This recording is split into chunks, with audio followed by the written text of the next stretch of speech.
everyone, we're back. I apologize if the heavy rain drowns out what we're saying. The topic of today's video is Trump scared of Bernie? We think that he is. Just some background. You probably have heard, the tapes leaked by Lev Parnas at a meeting with top Trump donors, Giuliani and Trump himself. Trump is heard on these tapes saying it would have been tougher, quote unquote, for him to have won the 2016 election if Bernie had been chosen to be Hillary's VP. In my opinion, he's conceding that his campaign has some definite weaknesses when compared with Bernie's. What are they? And why is he scared? He's scared, though, because he's one of the most insecure people to ever exist in front of the American public. We can all agree on that. I think he sees a lot in Bernie what he wishes he was. He wishes he could get out the youth and be truly excited instead of these, white trash 50-year-olds. Trump is very jealous of Bernie's demographics. Oh, yeah, absolutely. Yeah. Trump's demographics are the people who are, actively dying out right now. Mm-hmm. Bernie's demographic are the young people who are, they're the future leaders of our country, and I'm sure he knows that. I think Trump is scared of Bernie for a lot of the same reasons that Hillary is, namely that I think both Trump and Hillary know that Bernie Sanders would have very likely won the presidency if he had been allowed to be the Democratic nominee in 2016. I mean, it's pretty clear. I think this is a good thing, though. We want Trump to be scared. He should be scared. And he may not know this, but his advisors certainly know this, that among the independents in the electorate, the people who are unaffiliated voters, the people who don't vote as much, this part of the electorate dramatically skews left-wing. They are dramatically left-leaning people. Not only that, but Bernie Sanders holds far more appeal to independents than any other candidate. Trump does appeal to a certain amount of independents for sure, but Bernie appeals far more. Another reason why I think Trump is likely scared of Bernie that I don't really see repeated a lot in the media is that Trump's obsession with crowd sizes. He is fucking obsessed with crowd sizes. He was lying fucking crazy after the inauguration, saying 50 million people showed up to watch me, it was great, or some number was just obviously not true. Bernie is pretty famous for the amount of excitement he generates at his rallies, and for people who will not only drive all day, wait all day to attend his rallies, people will do that to attend outside of his rallies. People who so many people want to attend that they can't all fit in, and they're outliers or hanging out the outside. It's like the parking lots of Grateful Dead concerts. Yeah, exactly. Bernie Sanders is Grateful Dead, and his supporters are all Deadheads. That's a great analogy. I feel like there's a lot of overlap too. Oh, there's a lot of overlap between those two groups. Oh God, that's why they're just primed to do it, because they're so used to. Which, by the way, has anybody ever seen the Portlandia episode where they do that with a taping of Prairie Home Companion? They go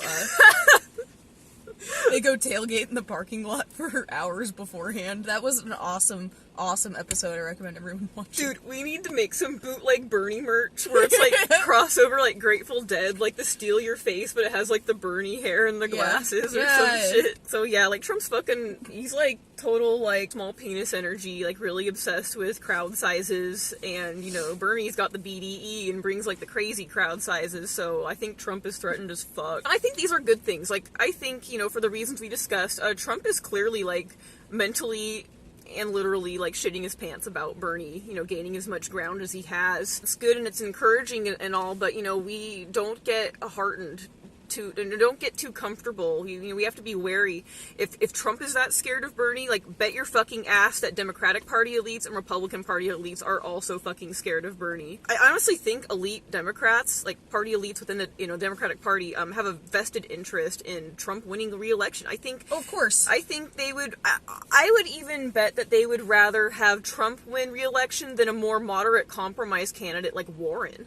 Oh, definitely. They don't want to give an inch. Well, yeah, remember Hillary Clinton just said a couple days ago that nobody likes Bernie? It's crazy hearing that from the most unlikable person in the world. Seriously, your fucking husband hates you. I don't even, what? How could she say that? And that's a good thing to bring up, because, people like Hillary, the more moderate or, right-wing Democrats often talk about, we have to compromise and do a more moderate candidate under the guise of electability, but like this is something like I tweeted about a while ago. Like, be very wary of Dems who urge compromise under the guise of electability, because this is just their intentional, very convenient excuse to just yank the Overton window just farther and farther to the right. They want to be right wing. This is a way that it's just, oh, whoops, the party just got really right wing. I guess we have two right wing parties. Don't know how that happened. No, it's intentional. The Democrats benefit.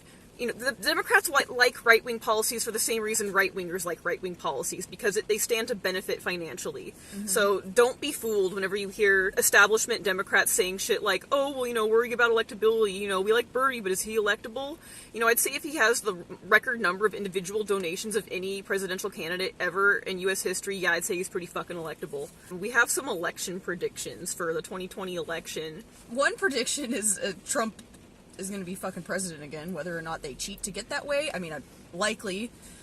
He's definitely not going to win the popular vote. And I just want to add, I'm 30 years old, and only one fucking time in my entire fucking life has the Republican ever won the popular vote. One time. That's fucked up. That means we need to change the system, but that's a completely different video, but just wanted to throw that out there. No, that's a great point. Yeah, I think definitely a prediction. I think our main prediction, honestly, is that Trump will likely win again. And I think we really need to be steeling ourselves for that. Just really brace yourself for Trump winning again, because in all likelihood, he will. I mean, he's got all the power behind him. Another prediction we have is that the 2020 primary will have record turnout for both Democrats and Republicans. I think that it will eclipse the turnout of even the 2018 midterm elections. I think we predict that we will have record turnout for both Democrats and Republicans in the 2020 primary. Another prediction that we have is that the 2020 general election will have record turnout if and only if Bernie Sanders is the Democratic nominee. We think that if he is not, the turnout is going to more closely resemble the turnout of the 2016 presidential election. I think, this is a change election. People want change. People want to be excited. And no other candidates besides Trump and Bernie Sanders speak of, foundational change, nor do they generate excitement. So, these are some things to be thinking of going forward. I also want to put out another wild card prediction, and we've talked about it before, is a possibility that, say, Bernie gets really popular, does really well, he's the nominee, he does really well in the general. He's doing so well, in fact, that Trump gets really scared and does something like kind of happened down in Brazil, where he will jail him or make him ineligible to run at the last moment, thereby giving Trump the election. I think something like that is totally possible. And I think we need to brace ourselves for that, too. I mean... Oh, yeah. I don't know. I mean, I'm just so pessimistic at this point, just with how everything's turned out. Nothing surprises me anymore, and... You're right, and I think that's why our leaders in this country are so afraid of Lula in Brazil, because, he has a lot of similarities with Bernie Sanders. He had, like, a populist, largely left-wing campaign where, he had a lot of excitement, but also a lot of people that really didn't like his policies and thought they would be horrible for the country. Once Lula was elected, a lot of the people who were his naysayers at first, once they saw what he could do for them, were converted, and they were totally on his side, and he was very beloved. And I think the party elites in our country know that is very likely, that could happen with Sanders, and they want to do everything they can to stop it. They know he is a beloved figure, and they will do, like she said, it's a very real possibility that he could be imprisoned.